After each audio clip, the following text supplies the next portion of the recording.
Assalamu alaikum. I hope all of you fine. Alhamdulillah. மற்றும் ஒரு இன்ட்ரெஸ்டிங்கான வீடியோவில் உங்கள் அனைவரையும் சந்திப்பதில் சந்தோஷம். இன்றைக்கி நீங்கள் நம்மளோட வீடியோவில் பார்க்க போகிறது இலகுவாக செஞ்செடுத்து கொள்ளக்கூடிய ஒரு பிரேக்ஃபாஸ்ட் ரெசிபி தான்.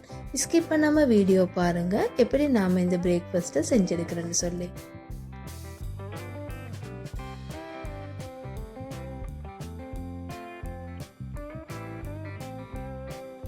தேவையான பொருட்கள் 3 முட்டை எடுத்துக்கோங்க. அந்த 3 முட்டையையும் ஒவ்வொன்றாக உடைத்து ஒரு போல சேர்த்து அதை நல்லா பீட் பண்ணி எடுத்துக்கோங்க.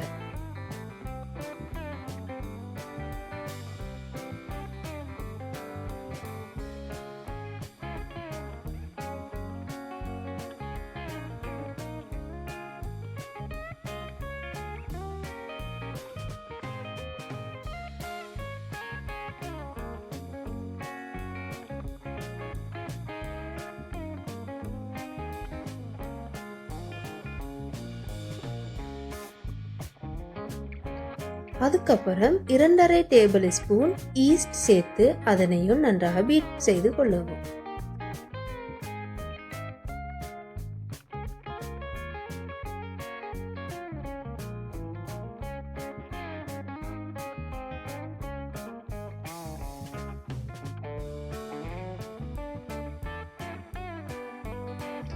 இரண்டரை டேபிள் ஸ்பூன் சீனி சேர்த்துக்கொள்ளவும்.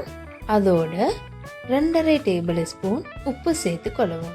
இவற்றையும் நல்லா பீட் பண்ணி எடுத்துக்கொள்ளவும்.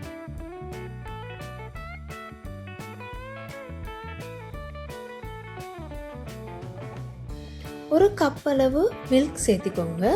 அதையும் நன்றாக பீட் பண்ணிக்கொண்டே சேர்த்துக்கோங்க. அதோட ஒரு கப் அளவு சுடு தண்ணியும் சேர்த்து பீட் பண்ணி கொள்ளுங்க.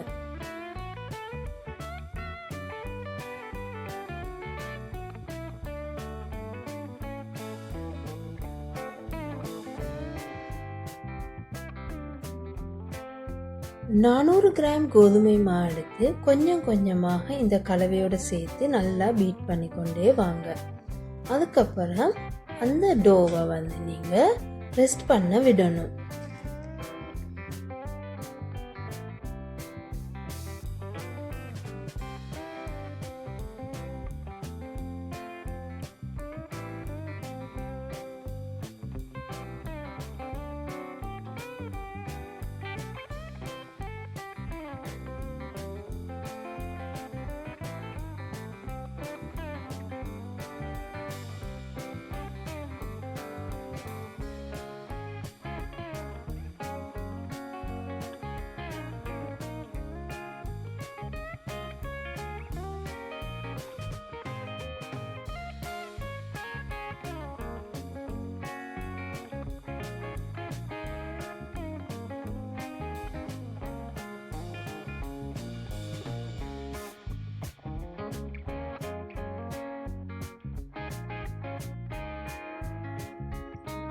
நாம இப்ப நமக்கு தேவையான வெஜிடபிள்ஸ் எல்லாம் பொட்டி பொட்டியாக சிறிதாக அரைஞ்சு எடுப்போம்.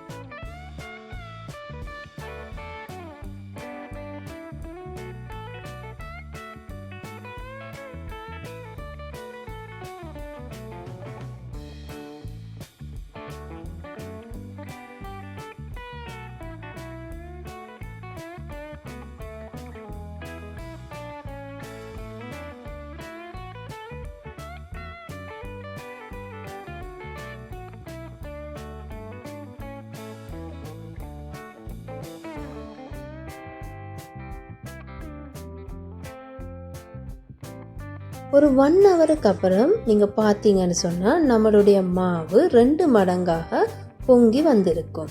அதுதான் நம்மளுடைய இந்த மாவினுடைய பெர்ஃபெக்டான பதம். அதுக்கப்புறம் நாம் என்ன செய்யறோம்னு சொன்னா நாம கட் பண்ணி வச்சிருக்கிற இந்த வெஜிடபிள்ஸ் ஒவ்வொன்றாக நாம் இந்த டோவோட சேர்த்து நல்லா மிக்ஸ் பண்ணி பீட் பண்ணி எடுத்துக்கொள்ள போறோம்.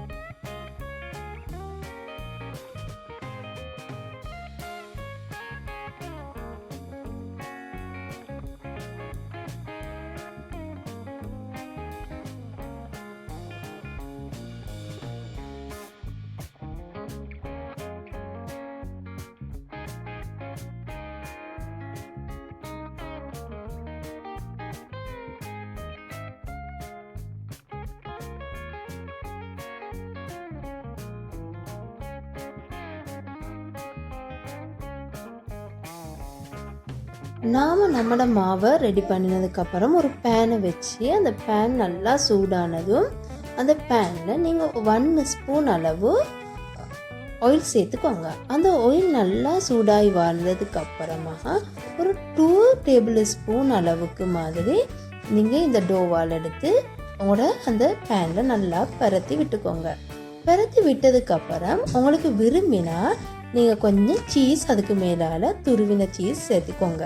சேர்த்துக்கொண்டு அதுக்கு மேலால் ஒரு மூடியை வச்சு நீங்கள் மூடுங்க. இது ஒரு வகையான ஒரு பீஸாண்டு கூட நமக்கு செல்லும்.